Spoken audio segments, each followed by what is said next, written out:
Looks like we have people joining right now, so I will let a couple more people join in and then we'll go ahead and get started.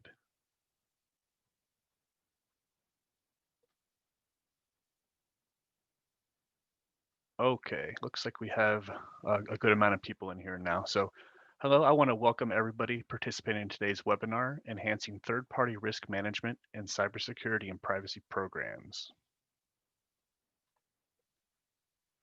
My name is Darren Hulme, and I'm an IT and risk analyst at GRF CPAs Advisors, and I'll be today's moderator.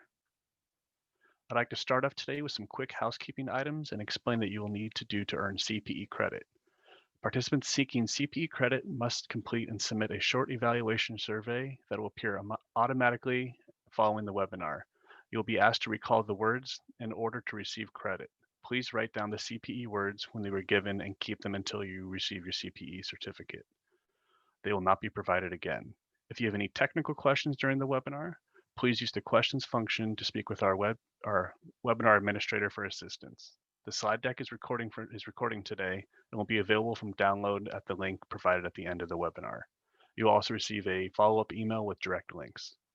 Technical support and CPE questions may be addressed to Nathan McElveen at his email address, which will be provided at the end as well.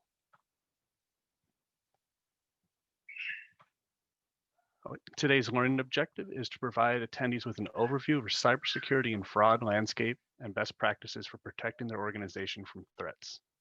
And I'd like to introduce today's presenters today, and Melissa Musser, a risk advisory's principal here at GRF, and Ricardo Trujillo, a partner in the audit department. And now I'll turn it over to Melissa. Oh, thanks, Darren, and thanks everybody for joining us today. We love to be of value and assistance. So please feel free to reach out to us.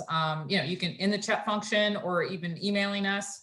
But again, I'm the principal of the GRF Risk Advisory Services, which includes cybersecurity and privacy, business continuity, internal audit, and enterprise risk management. I'm a CPA, a traditional auditor by trade, also a certified information system auditor and a CITP, which Ricardo is as well. So we're an amazing team. And Darren's part of our team as well. I'll turn it over to Ricardo to do a brief introduction of himself as well. Thanks, Melissa. Yes, good morning, everyone. My name is Ricardo Trujillo, and yes, I'm one of the audit partners within GRF, and I also lead the Risk Advisory Service Department with Melissa and Darren, and we have a nice team going in this particular area. So we're happy that everybody's able to join us in today's webinar, and let's dive in. I think we have some great information and some good takeaways for everyone. So we are going to be, yes, talking about third-party risk management. Isn't that exciting? You know, such a huge risk for organizations right now within the current environment. And so we wanna bring up some of the topics here about the third-party risk management's role in cybersecurity and privacy as well.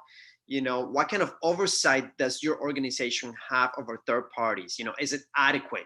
And we're going to provide some key lines, some takeaways for you to take back to your organization and hopefully implement within it so that you can have a better understanding and a better management of the risk of third parties, and how to develop that framework, So we're going to offer also a couple of frameworks that are really useful to go back to and to also implement within the nonprofit and association world, because again, many organizations think that third parties, we don't have to do anything about third parties, but in reality, it's a huge risk that's posed for organizations right now. So let's move on to the next slide. Those are the topics that we'll be talking about. And with that, Darren, why don't we start with the first polling question? Because this is really going to kick off what kind of audience we have right now. And then we'll take it from there. Darren? Sure. So the first polling question is, to your knowledge, does your organization have third-party risk management program in place? You have yes, no, and unsure. And while everybody's putting in their polling question answer, let's go ahead and give out the CPE first word. With participants participating today, I'll provide the first CPE word. The first word is damage. If you want to receive CPE credit, please jot down the word and save it following the webinar. Again, the first CPE word is damage, D-A-M-A-G-E. And so the polling results are, we have 25% of the people said yes, 50% said no, and 25% said unsure. Interesting. I'm glad to see the no at 50% because clearly you're in the right place. You know, you've come to watch this webinar with us and spend some time with us to learn more, possibly how to protect the organization and how to implement some policies and procedures for third-party risk management. I mean, Melissa, do you see anything here that jumps at you? The unsure, for instance, you know, okay, what's a third party? What are we talking about, right? Oh yeah, no, this seems to be right in line. And then also those that said yes, we can help you enhance that because possibly you're only doing it when you onboard a vendor. A lot of times people will say, yes, we always vet them before. It's like, well, you need to vet them annually or when things change, or maybe your process is way too complicated and you're overdoing it. I'm a big fan of simplifying the process. So we're going to talk about how you can simplify the process and embed it into your risk management processes. So definitely we have something for everyone today. Absolutely. Absolutely. All right. So yeah, that's one of the first topics here, you know, the value of third-party risk management in your organization.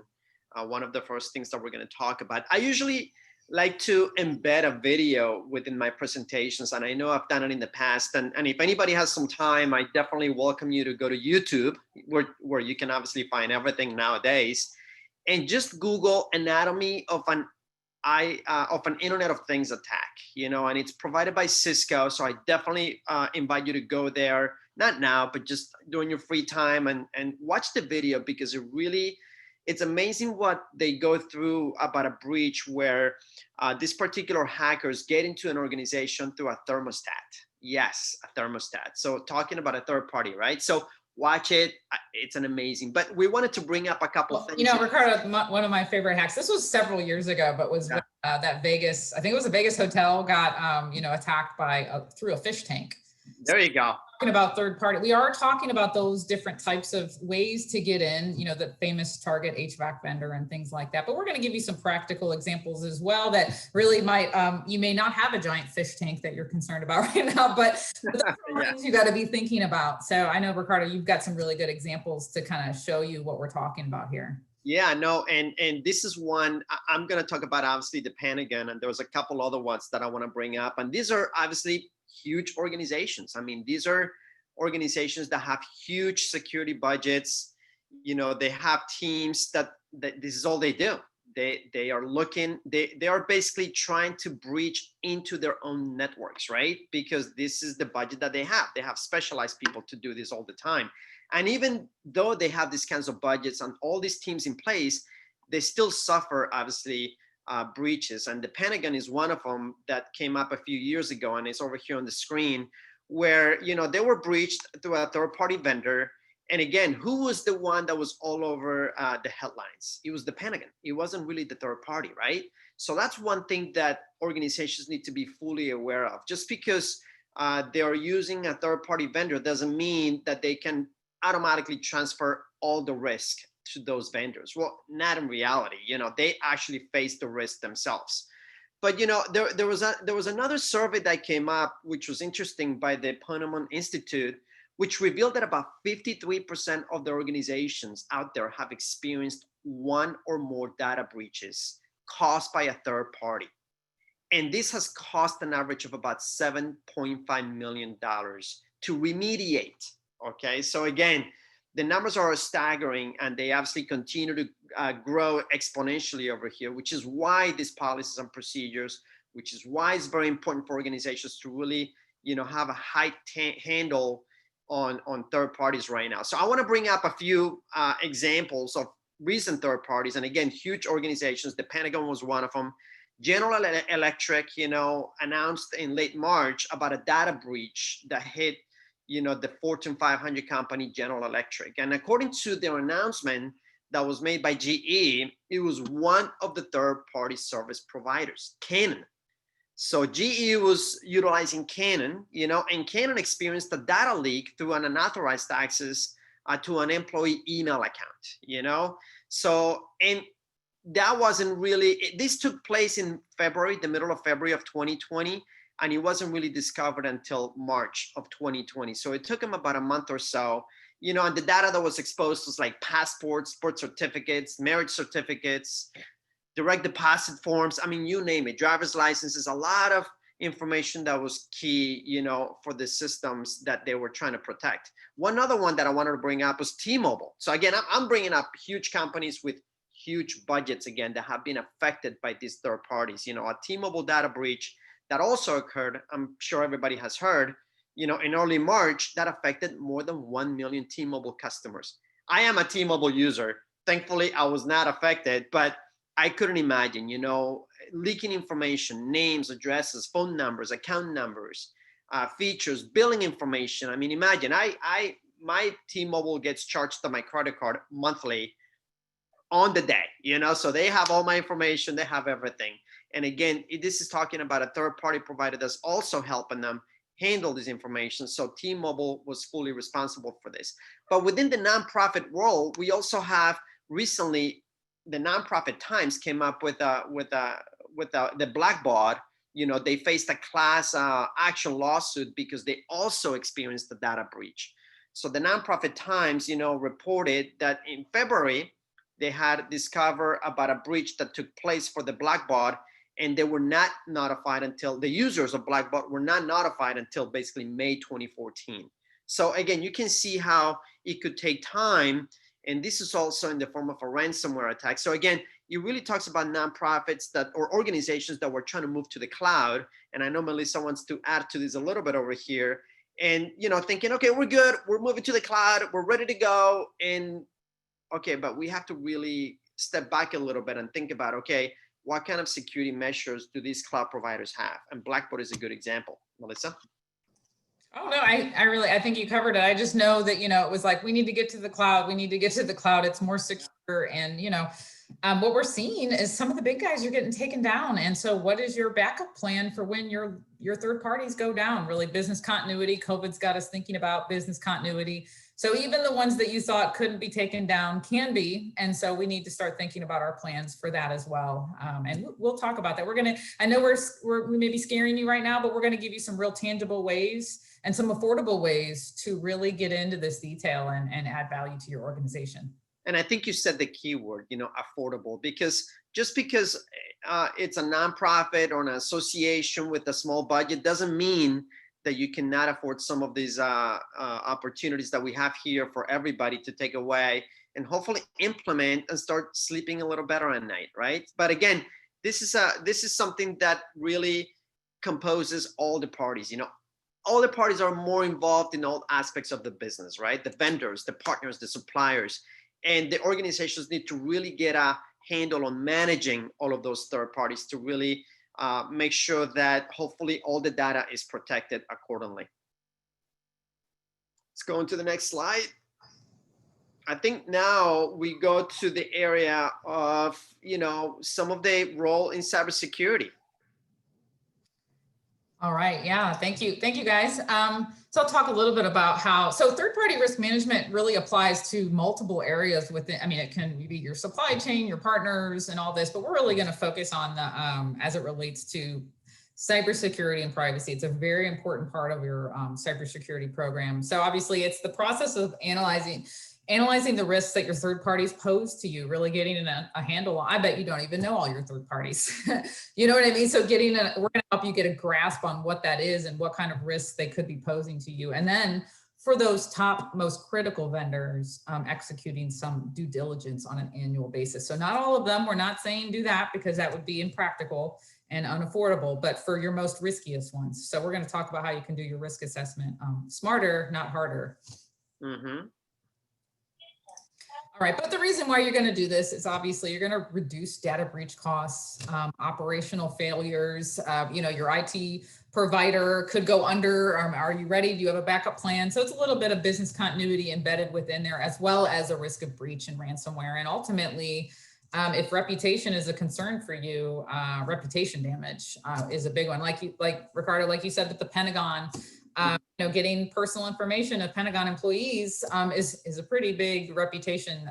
It's a pretty big deal. And, you know, we've gotten emails, I know with the Blackbaud, I know Darren, you were just talking about how, you know, emails have come out saying that a third party had compromised their data. And so that's reputation damage. Although I have seen in some emails that we've received, let's say you've donated to one of the charities impacted, in their disclaimers, it talks about how they themselves had appropriate risk management and that they did certain procedures that we're going to talk about here. And I bet that has, to me at least, look favorably like, okay, well, they did everything they needed to do. It was Blackbaud that made the mistake and that they engaged, and then ultimately demonstrates that you're not negligent.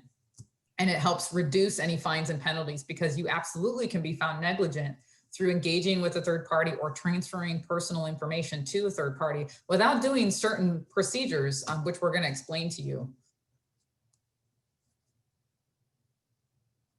And we'll come to the next polling question. Do you consider third parties when conducting your IT risk assessments? So we have yes, no, and unsure again. And we'll also give out the second CPE word. The second CPE word is breach. If you want to receive CPE credit, please jot down the word, and you'll need it for the survey following the webinar. Again, the second CPE word is breach, B-R-E-A-C-H. Okay, and the results are in. We have 72% said yes, 11% said no, and 17% said unsure. All right, good. All right, let's go to the next slide here. Okay, so IT risk assessment. I always kind of like to, talk a little, like poke holes here a little bit. Are you doing it correctly? Sometimes we'll ask, because obviously we work with over 600 nonprofits and associates. We see it, we see patterns. So we'll be like, oh, have you done your IT risk? Even when we're doing a financial statement audit, that impacts your financial control. So it's so important because all your data is sitting on these systems, or maybe they're in the cloud. So, you could get a material weakness in your financial statement. So it's a big deal. So sometimes they'll say, oh, our IT provider does that, or we had an IT audit done, and that's all fantastic, but that's not an IT risk assessment. And so we're going to talk about some frameworks and how to do it correctly. But really, it's just assessing risk. What are the different things that could go wrong at your organization? And that should include your third parties or privacy. And sometimes your IT provider, and that's the question here, who's doing it? Your IT provider has if you're outsourcing, your IT has a kind of a, even your in-house IT nowadays has a limited window. And so when they do their risk assessments, they're doing the risk assessment based on what their purview is. Well, especially since COVID, but over the past 3 years with digital transformation and the move to third parties, they don't even have, we'll sit down to do a financial statement, audit, and we'll ask them about, okay, what are your controls over your accounting application? And IT's like, I have nothing to do with that. That's not even part of my risk assessment. That's somebody else does that. And so we're finding that things are actually getting more loose because people think IT is managing this. They think IT is managing access to these very critical applications and backup and recovery, but they're not. And there's a very big misconception as to what's actually happening here. So we're asking everyone to take a step back. And if you're outsourcing IT, someone within the organization still needs to take responsibility of doing the risk assessment. I am always a fan of councils.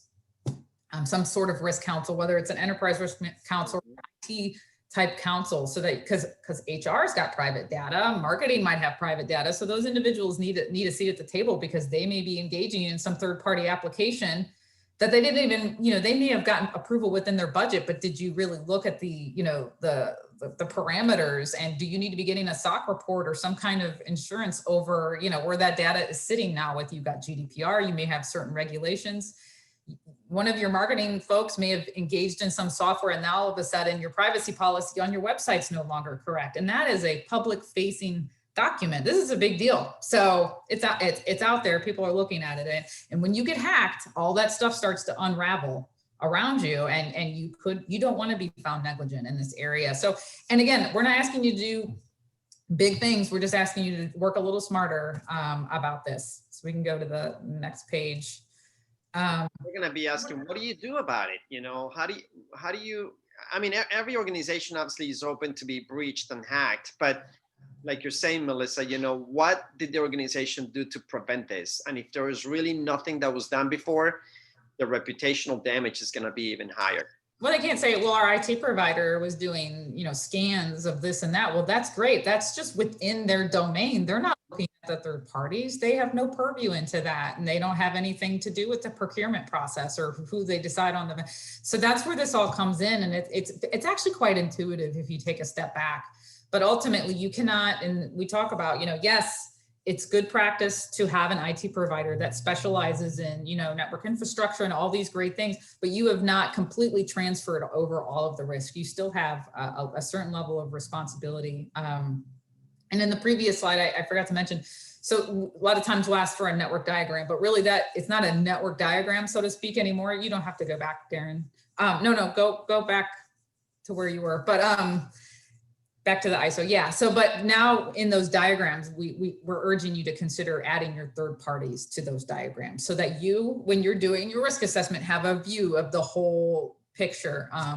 You may not even know all your third parties. You may need to go back and figure out who you're paying and figure out, okay, why are we paying this vendor? Oh, it's this and that, so you may want to centralize your procurement or get a better handle on what this is. But I think a good first easy step is to take that original network diagram that maybe your IT provider does and now blow it out to include all your different third parties and figure out where is private data going, who's got access to our system, like an HVAC vendor that could slip in. So there's a bunch of different categories for these third parties. Really get a better handle on that. And then who's got access to it? Let's say an employee. And so you can see here, and I'll talk a little bit about the ISO controls, but access is a big control. So IT used to manage access, but now you may have these third parties where if you need to terminate an employee or an employee goes rogue, do you even know what all they have access to? And can you disengage that? So there's a lot of things to think about. So Ricardo mentioned that there's a lot of different frameworks out there. We strongly encourage you to benchmark yourself against the framework. Even GDPR doesn't say you have to stringently follow this particular framework, which I liked about it. They said you need to take reasonable security. So, and that's like, I love that they framed it that way because different organizations would have different complexity. So what would be reasonable for one may be unreasonable for another. So we're not asking you to go overboard if it just doesn't make sense for the context of your small organization and your limited IT function. But this is ISO and there's NIST and there's all other frameworks out there. Here's an example of ISO information security controls. It's kind of good to just go through and, make sure you have information security policies, access. When I talked about kind of human resource security, so different elements that you want to make sure you can kind of check the box. But Darren, you can go ahead and go to the next one. It does have a specific section on supplier relationships, and it'll give you some ideas as to like, what are you doing? Something that you can benchmark yourself against. So is information security included in your contracts? You're going to want to look at that. And especially if you're, GDPR, different types of things, you really want to look at those contracts. And so is security within the supplier agreements? So are suppliers provided with documented security requirements? So one of the standards is that any supplier that you engage needs to meet your baseline security requirements. So that means you need to have documented your baseline. So you need to have an information security policy. And so many don't that we talk with. They don't, oh, our IT provider handled it. Well, no, you need to have what your baseline is for information security. That way, when you engage a third party, you can provide it to them or they can ask, or when you onboard a contractor or anybody that you have these documents in place. So this is just basic stuff that you need to do. So we strongly encourage you to have a documented information security policy. For example, are your suppliers required to regular review and audit? We're going to talk to you about how to do that. And then also any changes to the supplier relationship. So again, this is just some of the basic frameworks that are already embedded within ISO, and it's been there forever, but it's just now really applying to nonprofits more than it ever has because of the world that we're living in. Okay, so we do have a question up, and I know Ricardo is going to talk about SOC reports coming up here and how they apply. In some scenarios, that's really a nice resource to be able to use. It's sometimes on their websites, you pull it down. Be sure to read it because just because they got a SOC audit doesn't mean that they passed. And a lot of times in there, and it's multiple pages long, they have a lot of failures within there. And then in that case, you need to kind of build up compensating controls around that. We're also going to talk about some other ways to assess them and provide some, and we're actually going to do a demonstration. Darren's going to do a demonstration on a affordable software that you can run, but Ricardo's going to talk a little bit more of that. But on an annual basis, we want you to assess your environment is changed because of COVID. Actually, not just annual, like whenever, at least annually, right? Or when a system change or something, a major event happens, assess your risk and then change your policies. That's why your policy should be updated annually. It may totally change, and then train your employees and monitor. But like you're saying, everything starts with that assessing, which is Yeah. key. I mean, if the organization is not assessing those third parties, there's just no way you can continue on that trend, because you have no idea whom you're even dealing with, and then we'll talk about obviously the service level agreements, because once you figure out whom you're dealing with, then obviously it goes on to understand, okay, what kind of agreements do we have with these third party vendors? Anyways. Exactly. All right. So, okay. So we're going to talk a little bit about, okay, so how do I come up with a framework to do this? This sounds overwhelming, and we're going to hopefully assure you that it's not, and it should just be part of what you do. So you're going to assess your current environment. So that's maybe some of the legwork you may have to do initially is who are our third parties? What do we got going on here? And so then you want to develop a framework based on your context. So like, that's what I meant before when I said, what is reasonable security? Or do you need to be compliant with GDPR? Do you have a lot of private sensitive data? Maybe you don't. Maybe your biggest concern is ransomware, or could someone get into your network? So you got to figure out like, what is your environment? I can't tell you that because it's going to be different for everyone. But we would love to help you customize what would make sense for you. And you have to figure out what are really your risks. If you go to the next slide, Darren. Okay, so what we suggest to do is to stratify your vendors once you've identified what them are. And so really just your top 10%. So maybe you're doing these procedures just on 3 to 4 vendors. And so those would be your critical vendors, the ones where you have your eggs in one basket. Like if they failed, it would be a critical failure for you. So we're going to do some certain procedures over them, or those that maybe have personal information, sensitive information. So maybe that's how you'll tier them, and you'll do different procedures for each of them. So that's already making it more simple. So then, okay, so then what do we do for those top tiers? Well, that really kind of depends on the service they provide. So again, it's very intuitive, but you will get yourself out of a lot of trouble if you have a documented process, and you would be surprised, you could come up with a backup plan. Okay, this vendor fails, who are we going to go with?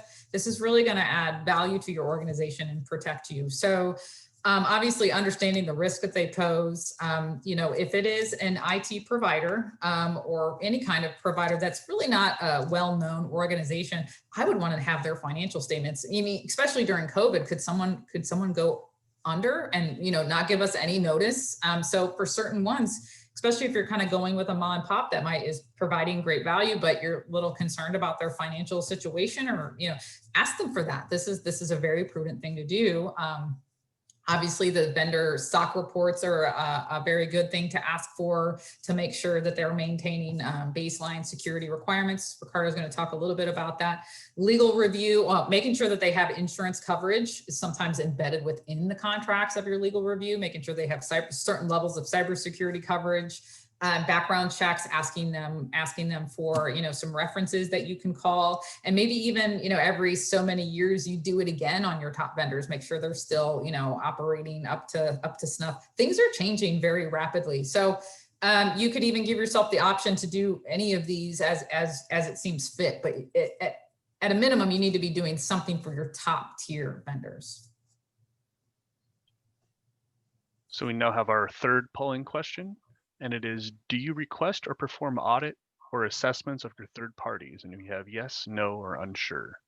So please take a moment to answer. And while you're submitting your answers, I'll provide this final CPE word. The final CPE word is system. If you want to receive CPE credit, please jot down the word because you'll need it for the survey following the webinar. Again, the final CPE word is system, SYSTEM.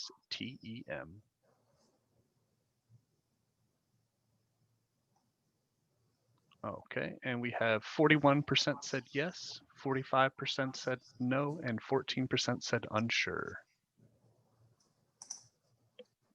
Well, we are a CPA firm, so, And, luckily, fortunately for our clients, they don't have to comply with Sarbanes-Oxley.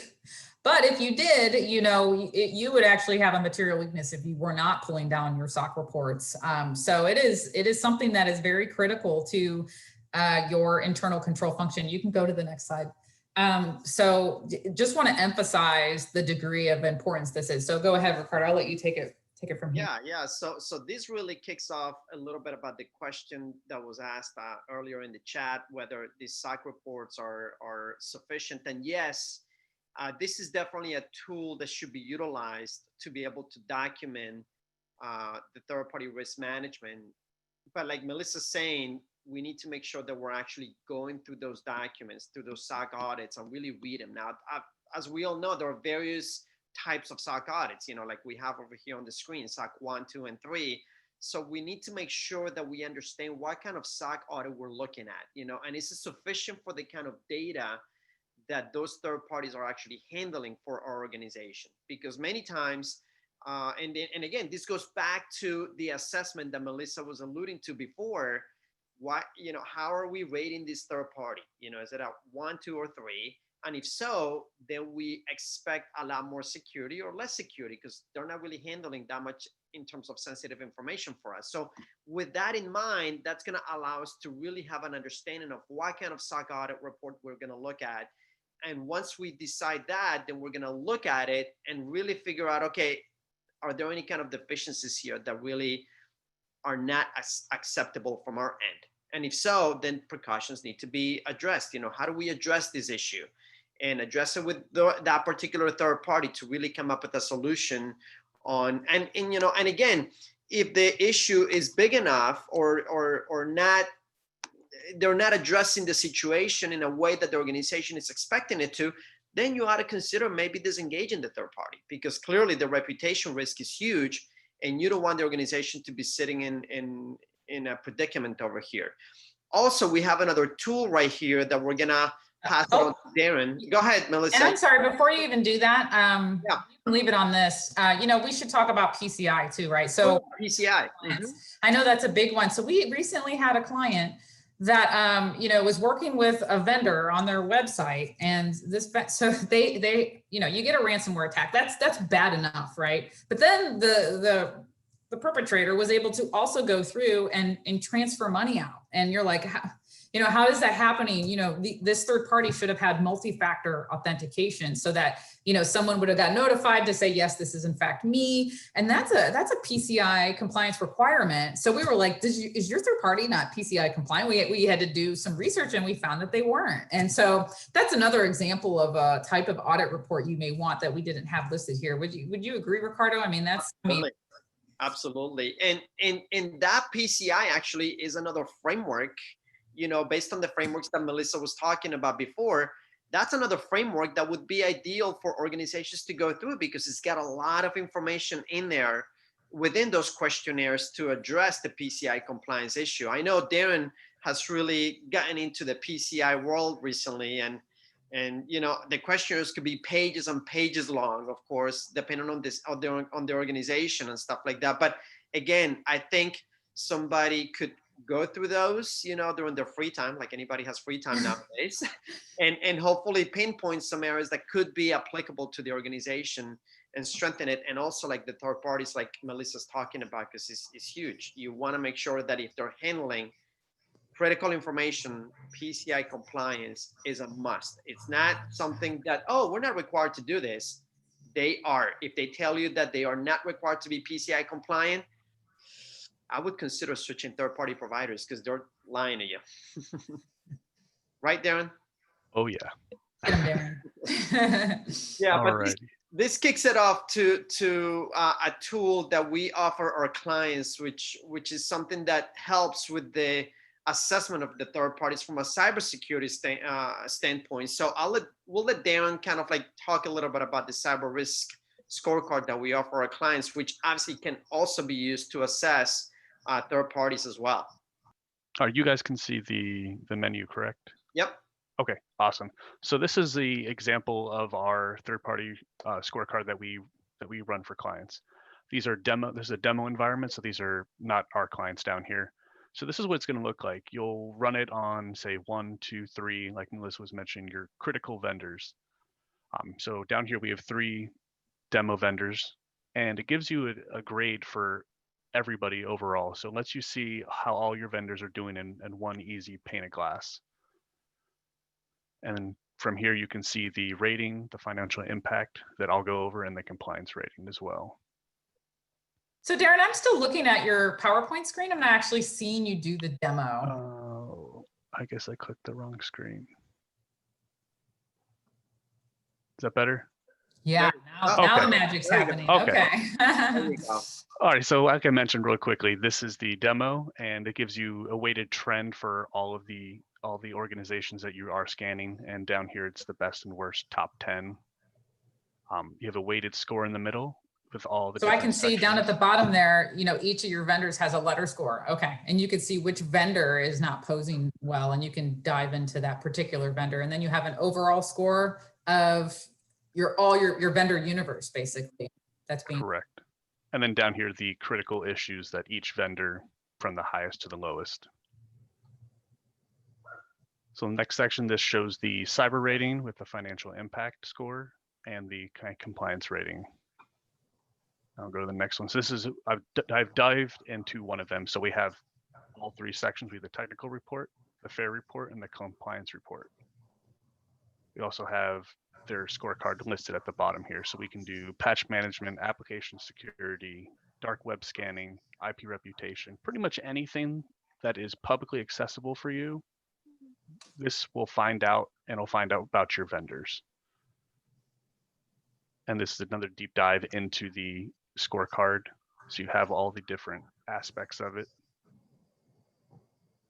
So we have their score over time, since it is a continuous scan. So if they update something, it'll find it. And these are the different findings for each section. And next we have the fair analysis. So this is the estimated probable financial impact if there was a breach. So you share PII with vendors, or you share critical information with vendors. So if they are breached and you share 100,000 records, or maybe 2,500 records, that'll change this score, and it'll give you a estimated probable financial risk to your organization. Obviously, this is a large organization, so they have a much higher risk. And then the compliance section, this is based upon their scorecard. So this is not necessarily 100% accurate, but it gives you an idea of how compliant they are with different frameworks that Melissa and Ricardo had mentioned previously. So it lets you see how close they are. You can obviously ask for these reports from people, and they will give you a better idea if they completely are. But if you're just vetting them at first, this is a great way to just check it out and see how close they are based on their scorecard. And then to increase all the ratings, or we have this strategy report. So it gives you the score, the fair report analysis, and the compliance report. And it gives you the steps to fix any issues that there are. And at the very bottom, it'll show you how to increase the grade, decrease the estimated probable financial loss, and increase the compliance rating. And then you can actually give this to your vendor and say, I would like you to, based on a strategy report, go to step 1. So at first we have 150,000 findings. That's very overwhelming for anybody to say, I'll try and fix all those for you. So we could say step 1, and we apply this and let it do its magic. And we say, okay, for step 1, can you please complete these 7 critical findings? And these may be things that they have already done, and they could be false positives or whatnot, and they can just clear them out, and then that part's completed. So that's it for the quick demo. I'll let Melissa and Ricardo get back to the. Yeah, the cool thing, thanks, Darren. The cool thing about this, and I find it, and Melissa does too, is like the organization has a centralized location where, from a cybersecurity standpoint, can really manage its third-party providers, right? It's just, look, it's giving the organization one score over all the third-party providers that it's dealing with, as long as, of course, that they're added to the organization. So again, we go back to the assessment that Melissa was talking about. once the organization goes through that assessment period or phase, if you will, and figures out, okay, we really need to keep track of this 5 or 6 or however many vendors we're dealing with, because they really deal with critical data that we really care about. And if something happened to any of those vendors, it's going to impact our organization huge. So again, this is a platform here that's all online based, and that the organization can access to at any point in time, and they can see automatically the score. And also, you'd be surprised how affordable this is, because we have it for the nonprofit world and associations. Melissa, you want to add something to that? No, it is. It's incredibly affordable. You know, our base individual scan is just $1,500, and then, you know, to do it in a third party context, they start off at $3,500. So it's incredibly affordable. I know we were investigating one for another larger university, and the software they were looking at was like 200,000, I think it was, Darren. So this is not out of reach to be able to manage, and it's real simple to do, and it's something that you can send to your third parties to maintain compliance. Absolutely. So something to keep in mind. And again, talking about what I love. So for example, you have a third party, right? They manage your data, or your data sits on their server. How do you know that they're on the most up-to-date software? How do you really know? I mean, I guess you get a SOC audit that's kind of focused on internal controls. This, you're able to know immediately, are they running things on outdated software, which is a really big red flag. And you can talk to them about what are their plans for updating their infrastructure. And they're probably shocked that you're able to know that information, but really it's all out there for anyone to see. Any hacker can see if you're running your business on outdated software right now, and they're probably going to attack you. That's what this is, like a hacker's view of your organization. So it's great intel, and it helps you with service level agreements, which I know Ricardo is going to kind of jump into. And this is really a control that's preventive in nature. I mean, we all know this is something that if one of those third parties were to be hacked, and then of course comes back to the organization to be liable for any reason, this is huge to show to legal counsel. You know, the organization is being sued through a third party. Because of that, organization can come in and say, look, we had all these tools. We were looking at the SOC reports. We had this centralized platform, by the way, we were analyzing the third parties from a cybersecurity standpoint. That's really going to diminish huge if, in fact, the organization is found to be liable. But yeah, with this, because it's not even really about running the scans on your own network anymore. Right. It's third party. So if you're still scans are good. It depends on how you're set up, but really it's transitioning from your scans to scanning your third parties. Exactly. Because you've outsourced everything.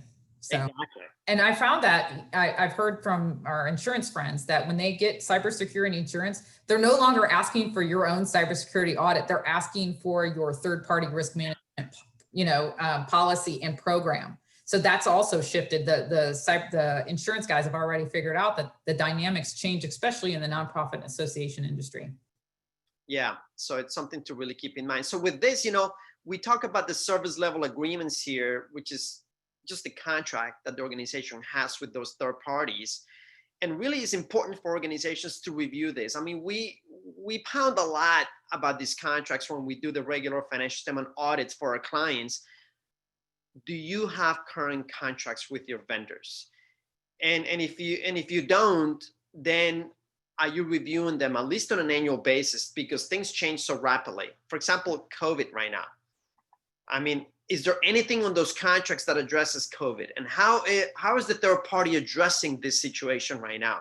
Well, you're right. We might not have that in the most recent contract, but guess what?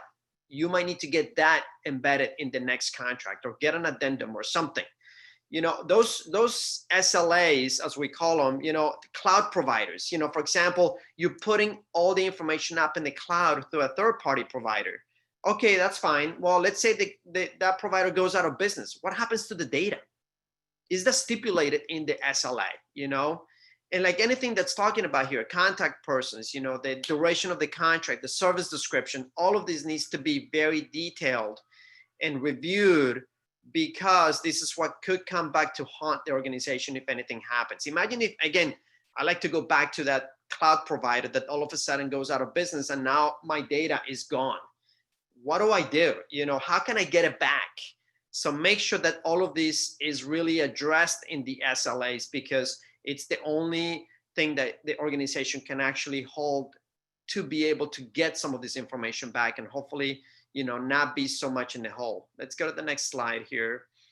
So again, I think we talked about this a little bit, the service level agreements, how they're measured, are they monitored, reported, how are the issues resolved?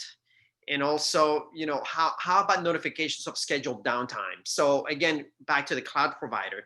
If that cloud provider is down for a few days or a few hours or a few weeks, how is that going to impact the organization? I mean, and how is that being detailed within the service level agreement? Because it's important, how are we holding those third parties liable for an impact in our organization, if anything? Procurement. I can't say enough about procurement. I mean, this is clearly competition is good, but the organization needs to really have a solid procurement process in place. Those policies and procedures are super important. We get it. There's a lot of competition out there, but at the same time, there's got to be an evaluation process, over a certain amount, $10,000 or whatever makes sense for the organization. Are we getting enough bids? And once we get enough bids, evaluating those vendors that are coming in. And this is when this cyber scorecard analysis also could play a big role, because even before you engage the third party provider, you could run this software on them and be like, well, you know what, this particular vendor doesn't really check the boxes in terms of cybersecurity. And that would be part of the documentation when the organization is actually selecting those particular vendors for a particular task.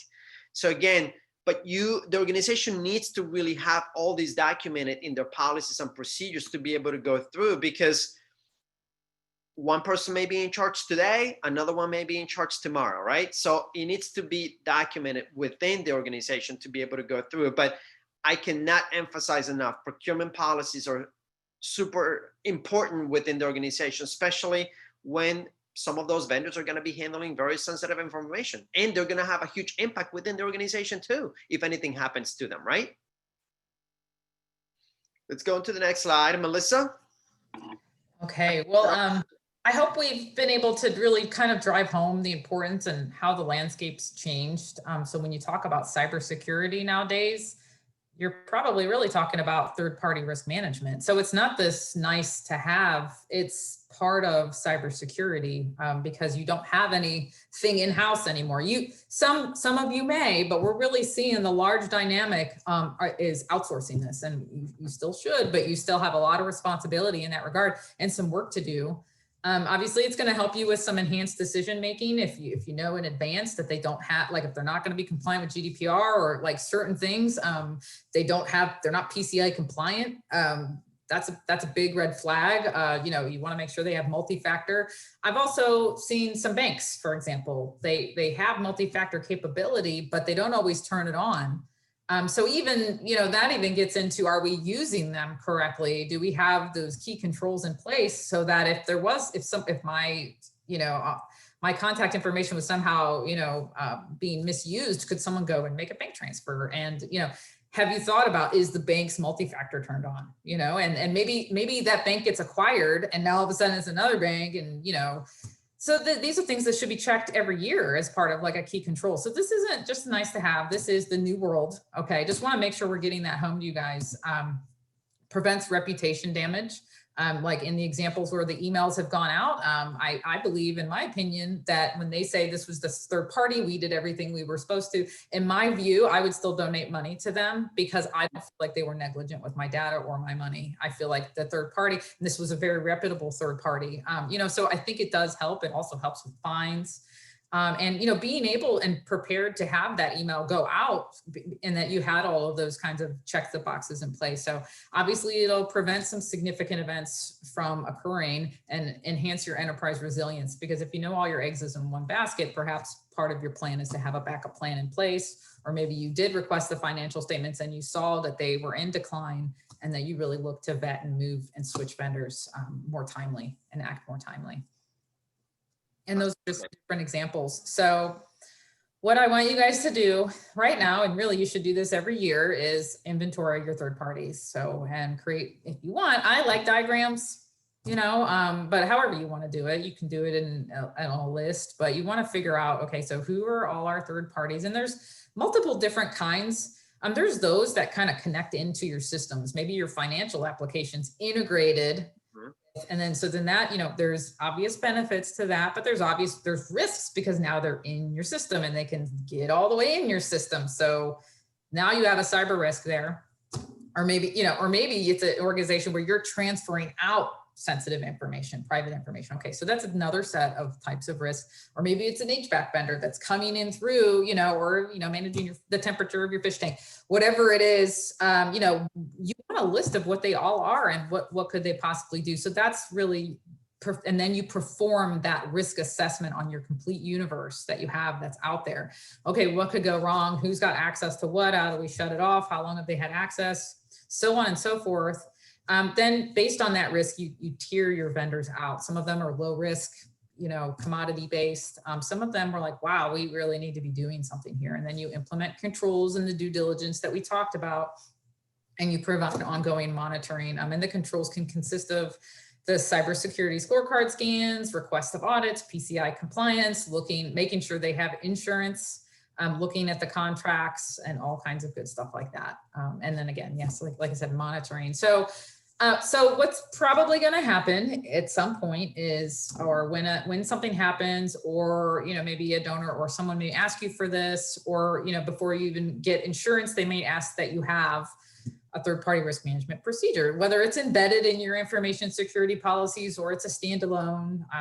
We don't like to overcomplicate things too much. Just needs documented, just like an accounting policy. Like, would you really not have your reconciliations not documented? Like, yes, you do it, but you need to document. Think of it like accounting, like this is that important. So document it so that people know what you're doing, or if that person is no longer there, maybe the next person will be able to come in and do it.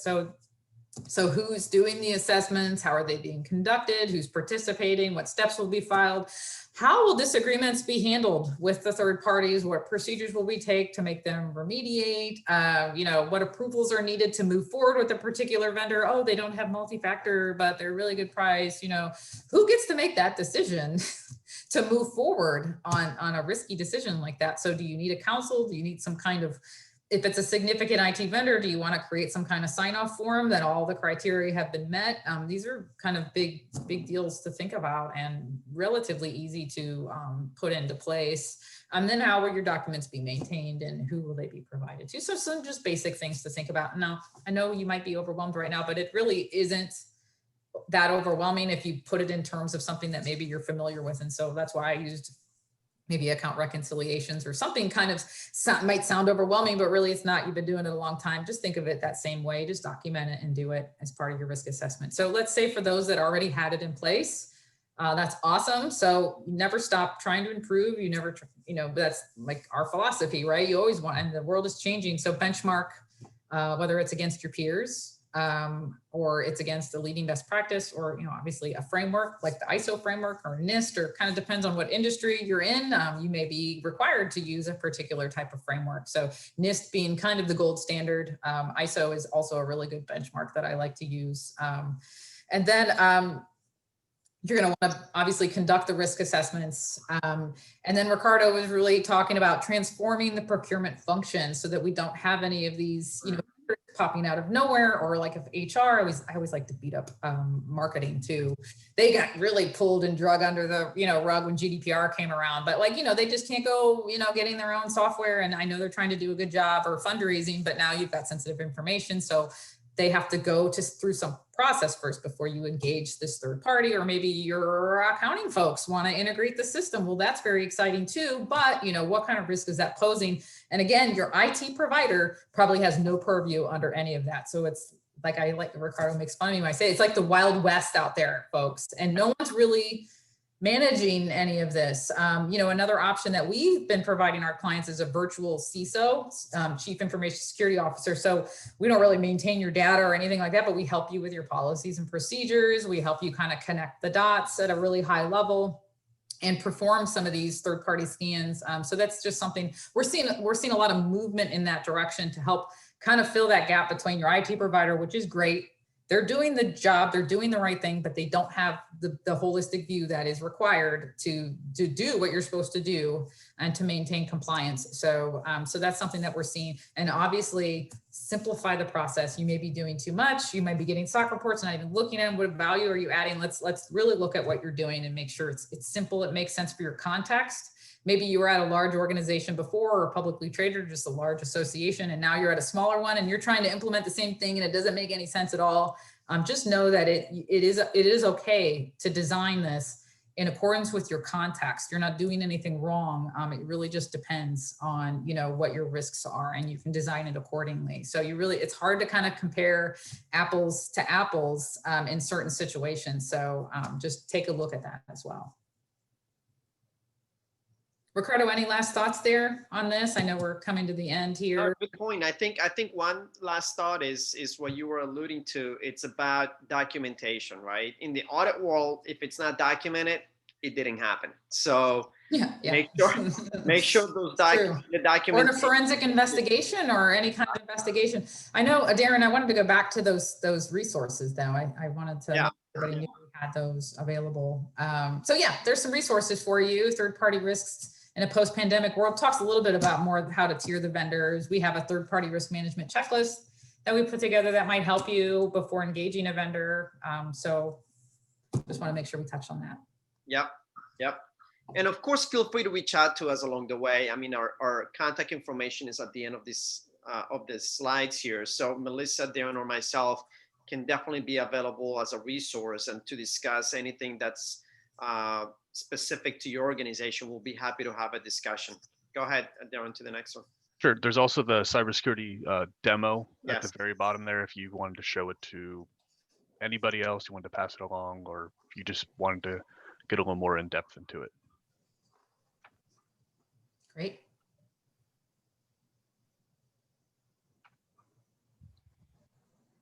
So yeah, back one slide there, and we just wanted to bring up this couple of workshops that we have coming up. You know, one on November 6th. I know Melissa is leading that one with the NC State, you know, on enterprise risk management, impacting nonprofits, and also the pandemic survival for associations. A nice roundtable that we have coming up on November 12th.